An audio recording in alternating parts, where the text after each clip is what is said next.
ನಮಸ್ಕಾರ ಸ್ನೇಹಿತರೆ, ಅಶ್ವಿನ್ ಮನೆಯಲ್ಲಿ ಶೋಕದ ಸುದ್ದಿ. ದಿಢೀರನೆ ಪಂದ್ಯದ ಮಧ್ಯಾಹ್ನ ಮೈದಾನ ಬಿಟ್ಟು ಓಡಿ ಹೋದ ಅಶ್ವಿನ್. ನಲುಗಿದ ಟೀಂ ಇಂಡಿಯಾ. ಸಂಕಟದಲ್ಲಿ ಕೋಚ್ ಮತ್ತು ನಾಯಕ. ಹಾಗಾದ್ರೆ ಸುದ್ದಿಯ ಸಂಪೂರ್ಣ ಮಾಹಿತಿ ಏನು?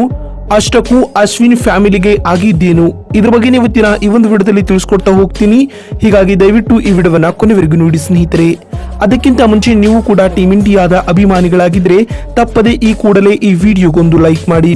ಹೌದು ಸ್ನೇಹಿತರೆ, ಸದ್ಯ ನಿಮಗೆಲ್ಲ ತಿಳಿದಿರುವಂತೆ ಭಾರತೀಯ ಕ್ರಿಕೆಟ್ ತಂಡವು ಇಂಗ್ಲೆಂಡ್ ವಿರುದ್ಧ 3ನೇ ಟೆಸ್ಟ್ ಪಂದ್ಯವನ್ನ ರಾಜ್ಕೋಟ್ನ ನಿರಂಜನ್ ಶಾ ಸ್ಟೇಡಿಯಂನಲ್ಲಿ ಆಡುತ್ತಿದೆ. ಈಗಾಗಲೇ ಟೀಂ ಇಂಡಿಯಾವು ಟಾಸ್ ಗೆದ್ದು ಮೊದಲ ಇನ್ನಿಂಗ್ಸ್ ನಲ್ಲಿ 445 ರನ್ ಕಲೆ ಹಾಕಿದೆ. ಇದಕ್ಕೆ ಪ್ರತ್ಯುತ್ತರವಾಗಿ ಇಂಗ್ಲೆಂಡ್ ತಂಡವು ಕೂಡ ಉತ್ತಮ ಶೈಲಿಯ ಬ್ಯಾಟಿಂಗ್ ನಡೆಸಿದೆ. ಬಸ್ಬಾಲ್ ರೂಪದ ಬ್ಯಾಟಿಂಗ್ ನಡೆಸಿದ ಇಂಗ್ಲೆಂಡ್ ತಂಡವು ತನ್ನ ಮೊದಲ ಇನ್ನಿಂಗ್ಸ್ ನಲ್ಲಿ 319 ರನ್ಗಳಿಗೆ ಆಲ್ಔಟ್ ಆಗಿದೆ ಸ್ನೇಹಿತರೆ. ಇದರ ನಡುವೆ ರಾಜ್ಕೋಟ್ ನಲ್ಲಿ ನಡೆಯುತ್ತಿರುವ ಇಂಗ್ಲೆಂಡ್ ವಿರುದ್ಧದ 3ನೇ ಟೆಸ್ಟ್ ಪಂದ್ಯದ 3ನೇ ದಿನದಾಟದಲ್ಲಿ ರವಿಚಂದ್ರನ್ ಅಶ್ವಿನ್ ಅವರು ಕಣಕ್ಕಿಳಿದಿಲ್ಲ.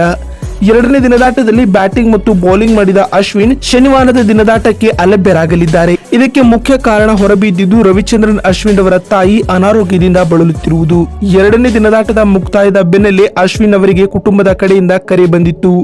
ಹೀಗಾಗಿ ಅವರು 3ನೇ ಟೆಸ್ಟ್ ಪಂದ್ಯದಿಂದ ಹಿಂದೆ ಸರಿದಿದ್ದಾರೆ ಸ್ನೇಹಿತರೆ. ಇನ್ನು ಕೆಲವೊಂದು ಮೂಲಗಳ ಪ್ರಕಾರ ಅಶ್ವಿನ್ ಅವರ ತಾಯಿ ಆಸ್ಪತ್ರೆಗೆ ದಾಖಲಾಗಿದ್ದಾರೆ. ಹೀಗಾಗಿ ತಾಯಿಯ ಶುಶ್ರೂಷೆಗಾಗಿ ಅವರು ಚೆನ್ನೈಗೆ ತೆರಳಿದ್ದಾರೆ. ಇದೇ ಕಾರಣದಿಂದಾಗಿ ಅವರು 3ನೇ ಟೆಸ್ಟ್ ಪಂದ್ಯದ ಉಳಿದ ದಿನದಾಟಗಳಿಗೆ ಲಭ್ಯರಾಗಲಿದ್ದಾರೆ ಎಂದು ತಿಳಿದು ಬಂದಿದೆ ಸ್ನೇಹಿತರೆ.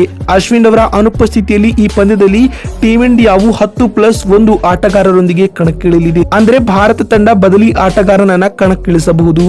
ಆದರೆ ಈತನಿಗೆ ಬೌಲಿಂಗ್ ಮತ್ತು ಬ್ಯಾಟಿಂಗ್ ಮಾಡುವ ಅವಕಾಶ ಇರುವುದಿಲ್ಲ. ಅವರ ಬದಲಿಯಾಗಿ ದೇವದತ್ ಪಡಿಕ್ಕಲ್ ಕಣಕ್ಕಿಳಿದಿದ್ದಾರೆ ಸ್ನೇಹಿತರೆ. ಇನ್ನು ಐಸಿಸಿ ನಿಯಮದ ಪ್ರಕಾರ ಕೋವಿಡ್ ಕಾರಣದಿಂದಾಗಿ ಅಥವಾ ಗಾಯಗೊಂಡು ಆಟಗಾರನೊಬ್ಬ ಪ್ಲೇಯಿಂಗ್ 11 ನಿಂದ ಹೊರಗುಳಿದರೆ ಆತನ ಬದಲಿಗೆ ಆಯ್ಕೆಯಾಗುವ ಆಟಗಾರನಿಗೆ ಬೌಲಿಂಗ್ ಅಥವಾ ಬ್ಯಾಟಿಂಗ್ ಮಾಡುವ ಅವಕಾಶವಿದೆ. ಆದರೆ ಅಶ್ವಿನ್ ವೈಯಕ್ತಿಕ ಕಾರಣಗಳಿಂದ ಇದೀಗ ಭಾರತ ತಂಡವನ್ನ ತೊರೆದಿದ್ದಾರೆ. ಹೀಗಾಗಿ ಬದಲಿ ಆಟಗಾರನಾಗಿ ಬರುವ ಪ್ಲೇಯರ್ ಕೇವಲ ಫೀಲ್ಡರ್ ಆಗಿ ಮಾತ್ರ ಕಾಣಿಸಿಕೊಂಡಿದ್ದಾರೆ ಸ್ನೇಹಿತರೆ. ನೋಡಿದ್ರಲ್ಲ ಸ್ನೇಹಿತರೆ, ಅಶ್ವಿನ್ 3ನೇ ಟೆಸ್ಟ್ ಪಂದ್ಯದ ಮಧ್ಯದಲ್ಲಿ ಮೈದಾನವನ್ನ ತೊರೆದಿದ್ದೇಕೆ ಅಂತ ತಿಳಿಸಿಕೊಡುವ ನಮ್ಮ ಈ ಪ್ರಯತ್ನ ನಿಮಗೆ ಇಷ್ಟವಾಗಿದ್ದಲ್ಲಿ ತಪ್ಪದೆ ಈ ಕೂಡಲೇ ಈ ವಿಡಿಯೋಗೊಂದು ಲೈಕ್ ಮಾಡಿ.